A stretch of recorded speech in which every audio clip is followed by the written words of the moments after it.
Olá, misteriosos! Tudo bom com vocês? Eu sou a Keila e sejam bem-vindos a mais um vídeo aqui no canal Sempre um Mistério. Hoje eu vou contar para vocês um caso que aconteceu lá em 2001 da Andrea Yates. Então eu te convido a sentar no sofá, apagar as luzes ou não e bora comigo.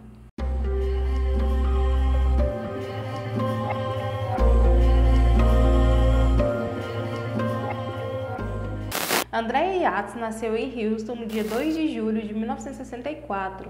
Ela era filha de Jutta Karen Kohler, uma imigrante alemã, e de Andrew Emmett Kennedy, de ascendência irlandesa. Andrea ela era a filha mais nova de 5 filhos e ela aparentemente cresceu num lar muito tranquilo, é uma família muito tranquila, e ela era de uma família católica. Aparentemente também Andrea era uma excelente aluna na escola, ela sempre foi destaque em absolutamente tudo, e na escola também ela nunca apresentou nenhum comportamento estranho até então. Ela também formou no ensino médio lá em 1982 e ela foi considerada uma das melhores alunas da escola.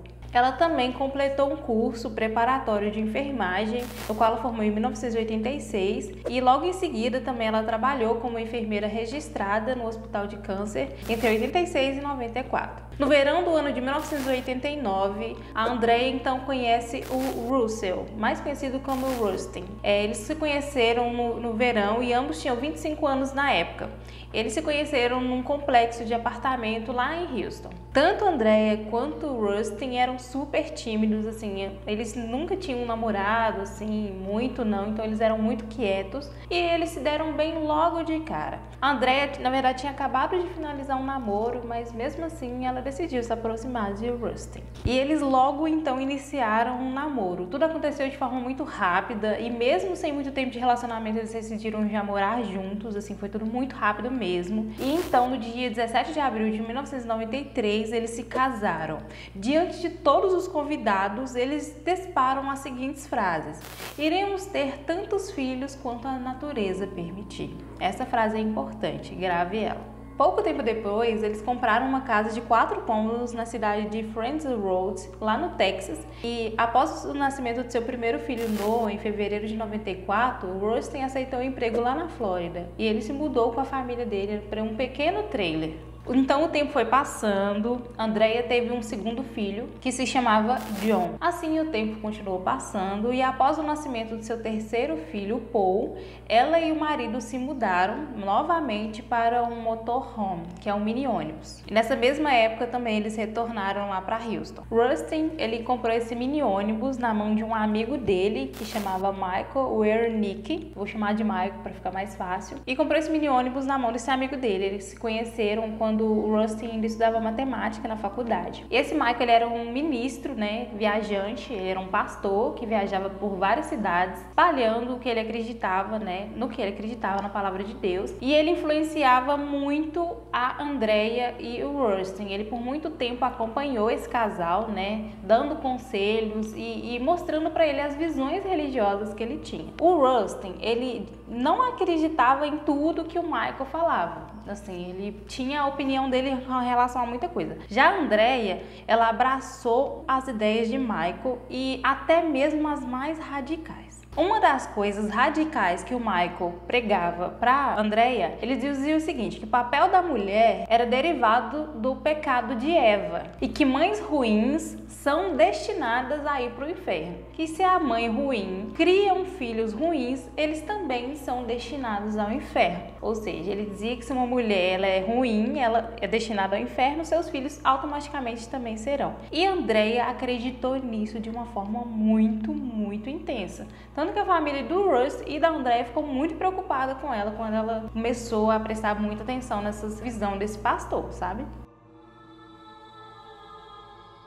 Depois do nascimento então do seu quarto filho, Andrea começou a mostrar os seus traços de depressão através de alguns episódios. No dia 16 de junho de 1999, a Andrea liga para o Rustin assim desesperada, super nervosa, ele estava no trabalho, e ele vai correndo para casa ver o que está acontecendo e a Andrea está agachada no chão, tremendo de forma assim totalmente involuntária e roendo os dedos. Ele fica super preocupado, mas ele consegue acalmar ela. Porém, no dia seguinte, ela é internada no hospital porque ela tentou cometer suicídio tomando uma grande quantidade de remédio. Ela então ficou internada, foi medicada, né, com antidepressivos e tal, e aí a situação foi acalmando. Aí no dia 24 de junho ela foi novamente medicada e foi liberada. Esse foi um dos primeiros episódios da Andrea. Alguns dias depois desse episódio, a Andrea ficou sem tomar a medicação, né, dela, que era o antidepressivo, e aí ela teve um outro episódio. Ela começou a se automutilar e ela se recusava a dar alimentos para as crianças, ela recusou alimentar as crianças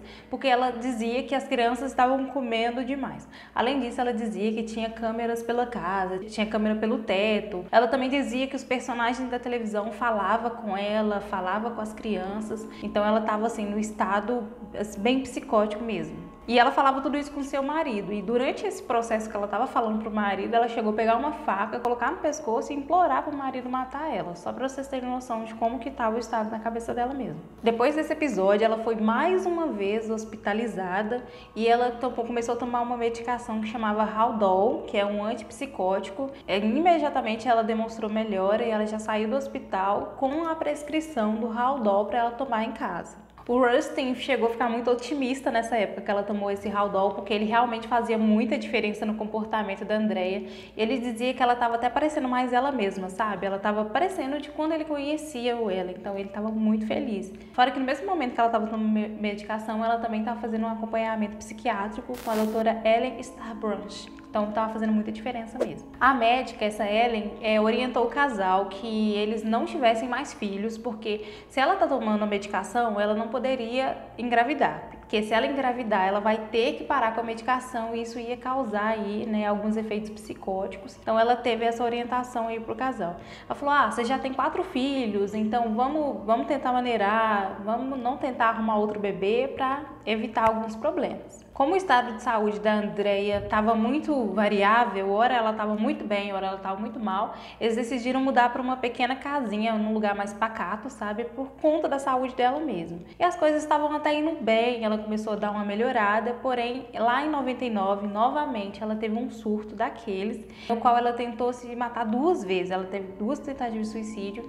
então ela teve que ser internada também 2 vezes nesse período, e aí ela foi diagnosticada com psicose pós-parto. Com o diagnóstico na mão, tanto o Rusty quanto a Andrea começaram a ficar assim, né, mais atentos a todos esses surtos. Então o Rusty ficava no pé dela para ela tomar o Haldol, que é o antipsicótico, e estava tudo indo muito bem. Ela chegou num ponto que ela estava tão bem que ela começou a fazer todas as atividades que ela costumava fazer antes, que era natação, cozinhar, caminhar. Ela começou a cuidar muito bem dos seus filhos, levar eles para passear, e ela virou pro seu marido, o Rusty, e falou assim, olha, eu tô com grande expectativa pro futuro, porque eu realmente estou me sentindo muito bem. Com toda essa empolgação, né, que a Andrea tava com a melhora dela, e o Rustin percebendo que ela tava realmente muito bem, ele começou a conversar com ela, começou a falar assim, já que você tá tão bem, já que já tá tudo ok, vamos tentar ter mais um bebê? E aí ela ficou meio receosa, mas aí ele convenceu ela a parar de tomar o Haldol, e ela então engravidou da sua 5ª e última filha, a Mary, que no caso nasceu em novembro de 2000. Então ele convenceu ela mesma a parar de tomar medicação antipsicótica para engravidar.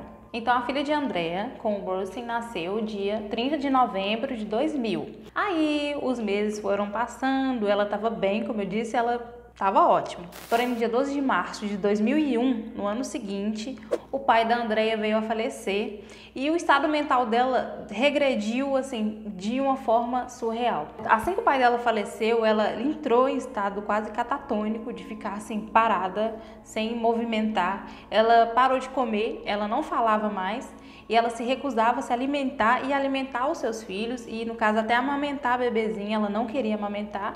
E, enfim, ela realmente ficou num estado, assim, horrível. E além disso, ela também ficava lendo a Bíblia assim de forma frenética. Era a única coisa que ela fazia. Ela lia a Bíblia durante todo o dia, mas era esse o estado dela naquele momento. Por conta do estado mental de Andrea, ela começou a fazer novamente um acompanhamento. Dessa vez ela estava com o Dr. Mohamed Saed e ele, no caso, ela foi para o hospital, foi medicada e foi liberada. Isso em abril de 2001.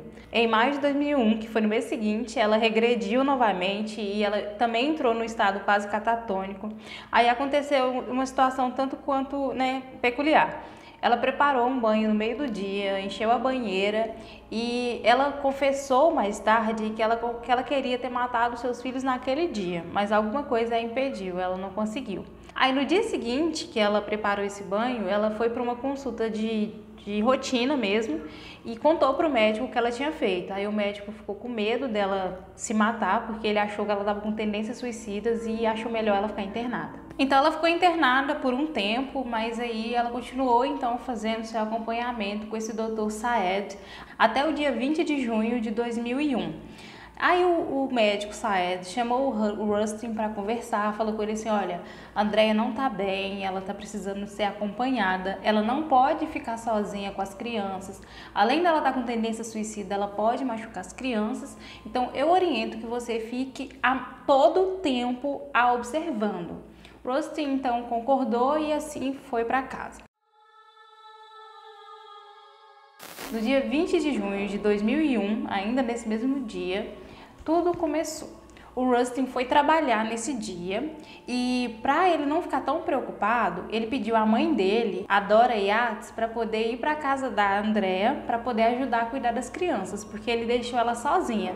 A Dora Yates, a mãe dele, ia chegar na casa apenas 1 hora depois da saída de Rustin. Porém, antes mesmo da Dora chegar, Andrea então colocou em prática os seus planos que a consumiam há mais de 2 anos. Andrea então foi ao seu banheiro, encheu a sua banheira praticamente até a tampa e começou a afogar os seus filhos. Ela começou pelos meninos mais novos, nessa sequência, Luke, Paul e John, exatamente nessa sequência. Ela afogou um por um ao mesmo momento. Logo após afogar as 3 crianças, ela pegou eles, levou eles até a cama e os cobriu com um cobertor. Após ela deixar os seus 3 filhos menores na cama lá, cobertos, ela foi em direção à sua filha mais nova, a Mary, de apenas 7 meses. Ela pegou o bebê, levou até a banheira e também afogou a bebezinha. Noah era o filho mais velho, ele tinha 7 anos de idade. Ele chegou na porta do banheiro e viu sua irmãzinha na banheira boiando. E ele foi e perguntou para a mãe o que tinha de errado com a criança. Só que quando ele olhou para a mãe, ele ficou assustado porque ele meio que percebeu que a mãe estava afogando a criança. Então, no mesmo momento, bem assustado, ele já virou de costas e tentou correr. Só que aí a Andrea, com muita agilidade, agarrou o braço do Noah e o puxou. Ele tentou escapar, gritou, ela tapou a boca dele e puxou ele para dentro da banheira. Forçou ele a entrar na banheira do lado do corpo da Mary. E assim ela foi tentando afogar o Noah. Ele lutou pela vida, ele tentou respirar, colocando a cabeça para fora da banheira 2 vezes, mas infelizmente ela também matou ele. Depois disso, ela deixou o corpo de Noah na banheira, pegou o corpo da Mary de 7 meses e colocou junto ao corpo dos outros 3 irmãos lá na cama. Após o crime, Andrea ligou para o 911 para a polícia e pediu à polícia que mandasse uma ambulância para sua casa. Ela também ligou para o seu marido, Rustin, e pediu para ele ir para casa imediatamente. Ele disse que não podia, estava atarefado, não podia ir para casa e ela insistiu. E ele começou a pressionar ela, mas por que você quer que eu vou para casa? E ela foi e falou para ele que ela feriu as crianças. Na hora que ela falou que feriu as crianças, ele rapidamente foi para casa. Na hora que ele chega lá, ele já encontra com a equipe médica, com a perícia e com a polícia, todo mundo cercando a casa. Assim que o Rustin então chegou na sua casa, ele ficou 5 horas do lado de fora da casa até que os médicos legistas analisassem, todos os corpos. A Andrea, ela recebeu os policiais na porta da sua casa dizendo: eu acabei de matar os meus filhos, de uma forma bem calma. E ela pegou e foi andando com os policiais pela casa, foi até o quarto principal e mostrou aos policiais o corpo dos seus 4 filhos, que estavam todos deitados, de bruços, cobertos, e um outro policial que entrou junto foi até o banheiro e encontrou o corpo do Noah. A Andrea não esboçou nenhuma reação, ela parecia realmente estava sob efeito psicótico e ela também não demonstrou nenhuma resistência para ser levada para a delegacia. Ela ficou bem tranquila nesse momento. Todos os corpos dos filhos das 5 crianças foram sepultados juntos no mesmo dia, no dia 28 de junho de 2001. André então conversou com um psiquiatra que se chamava Michael e ela contou o que ela tinha feito. Ela falou que naquela manhã ela esperou o Rusty ir para o serviço para poder então encher a banheira, porque ela disse que se ela fizesse isso com ele em casa, obviamente ele a impediria de machucar as crianças. Naquele dia também a polícia viu que o cachorro da família estava preso. E aí, quando o Rustin foi indagado, né, ele falou que o cachorro normalmente não ficava preso, ele sempre ficou solto pela casa, mas que a Andrea provavelmente prendeu o cachorro, pois ele também poderia impedi-la de afogar as crianças uma por uma. Apesar dos peritos da defesa terem concordado que a Andrea era psicótica, a lei do Texas exige que, para alegar insanidade, a defesa prove que a ré não sabia discernir entre o certo e o errado na hora do crime. Em março de 2002, o júri negou a defesa de insanidade e a Andrea foi considerada culpada. Apesar de o promotor ter pedido a pena de morte de Andrea, o júri recusou essa opção. O tribunal então condenou Andrea à prisão perpétua com possibilidade condicional após 40 anos presa. Em 6 de janeiro de 2005, um tribunal de apelação do Texas reverteu a condenação depois que o psiquiatra californiano e testemunha da promotora, Dr. Parker, ele admitiu ter dado falso testemunho durante o julgamento dela. O Dr. Parker então testemunhou que um pouco antes dos assassinatos, ela viu um episódio da série de televisão Lei e Ordem, que levou ao ar uma mulher que havia afogado os filhos e que tinha sido inocentada por insanidade. A autora, Suzanne O'Malley, que cobriu o julgamento para a revista Oprah e que era ex-roteirista do seriado, imediatamente anunciou que tal episódio nem existia. O Tribunal de Apelação entendeu então que o júri havia sido influenciado por aquela falsa declaração e que um novo julgamento teria que ser necessário. Então, no dia 9 de janeiro de 2006, a Andrea Yates declarou-se inocente por razões de insanidade. Em 1 de fevereiro de 2006, ela foi libertada sob fiança com a condição de que se internasse numa unidade de tratamento de saúde mental. No dia 26 de julho de 2006, um júri de Houston composto por 6 homens e 6 mulheres, depois de 3 dias de deliberação, declararam então Andrea inocente por insanidade, como definido pelo estado do Texas. Ela foi, então, consequentemente admitida no Hospital North Texas State, em Vernon Campos. Seguido, então, de que em janeiro de 2007 ela foi transferida para um hospital de saúde mental de segurança mínima em Caronville, no Texas. Mas, então, no meio de toda essa situação, qual e de quem seria a responsabilidade da morte dessas crianças? Embora tanto os psiquiatras da promotoria quanto da defesa concordem que a Andrea estava muito doente mentalmente e que ela estava realmente com pensamentos psicóticos quando matou seus filhos, o estado do Texas, em condições legais, afirma que mesmo ela estando com esses problemas mentais, ela estava ciente do que era certo e do que era errado.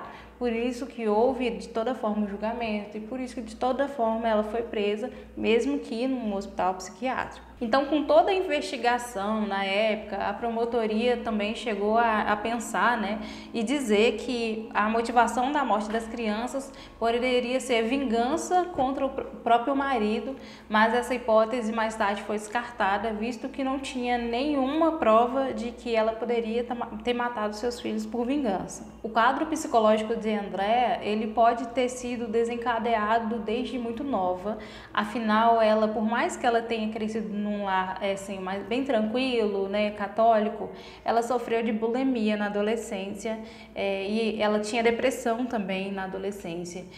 Aos 17 anos, ela chegou a comentar com uma colega de sala dela sobre suicídio, então ela vinha sofrendo com problemas psicológicos desde muito novinha. Na prisão, ela chegou a comentar, a dizer que ela estava pensando em matar seus filhos muito antes, há muito tempo. Porém, ela acabou não fazendo. Ela dizia que ela achava que os filhos dela achavam que ela não era uma boa mãe e ela também não achava que ela era uma boa mãe e que os filhos dela nem estavam se desenvolvendo adequadamente. Ela disse ao psiquiatra da prisão a seguinte frase: "Era o 7º pecado mortal. Meus filhos não eram justos. Tropeçaram porque eu estava mal. Do jeito que eu os estava criando, eles nunca poderiam ser salvos. Eles foram condenados a perecer nas chamas do inferno." Essa seria então a responsabilidade da Andrea? Ela teria então essa culpa sobre as crianças? Mas e o Rustin? Ele também tem responsabilidade na morte das crianças? Lembra do Dr. Saed, o psiquiatra da Andrea? No testemunho dele lá em 2006, ele afirma para o júri, ele fala que ele falou para o Rustin não deixar a Andrea sozinha porque ela não estava bem psicologicamente, ela precisava de acompanhamento. A doutora Ellen também, que era outra psiquiatra da Andrea, ela chegou a falar que ela afirmou que eles não podiam parar com a medicação, que não era ideal que eles tivessem um outro filho. Mesmo assim, eles insistiram, afinal, ela engravidou só 7 semanas depois que ela parou de fazer esse tratamento com a Ellen. E mesmo diante dos testemunhos dos 2 psiquiatras, o Rustin então falou que os psiquiatras nunca avisou ele sobre as crises psicóticas, que a esposa dele era psicótica e que se ele soubesse que ela era, ele nunca mais teria tido filhos com ela. Porém, na prisão, a Andrea falou para uma outra doutora que ela falou para Rustin que ela não queria mais nem fazer sexo, porque a doutora Ellen falou que eles não podiam ter filhos e que se ela tivesse mais filhos, ela os machucaria. Mas aí fica a questão, então de quem seria a culpa? Do Rustin ou da Andrea? Assim, na minha opinião, esse caso ele é muito interessante, né? Mas por questão de saúde mental. Eu pude observar que ela foi fortemente influenciada pelo aquele pastor, mas a saúde mental dela já estava frágil desde a sua adolescência. E o Rustin tinha saúde mental em perfeito estado e mesmo assim ele influenciou ela a ter filho e parar com a medicação. Tá, minha opinião, ele teve muito mais influência na morte das crianças do que ela, embora ela tenha matado, pois ela estava sob efeito de psicose. Mas eu queria saber a sua opinião. O que você acha? Você acha que teve um culpado? Você acha que ela realmente estava num estado complicado? Deixe nos comentários a sua opinião, porque eu quero muito saber quem que você acha que foi culpado realmente nessa história. Aproveita e curte o vídeo, se inscreve no canal e eu te vejo no próximo vídeo, tá bom? Até mais!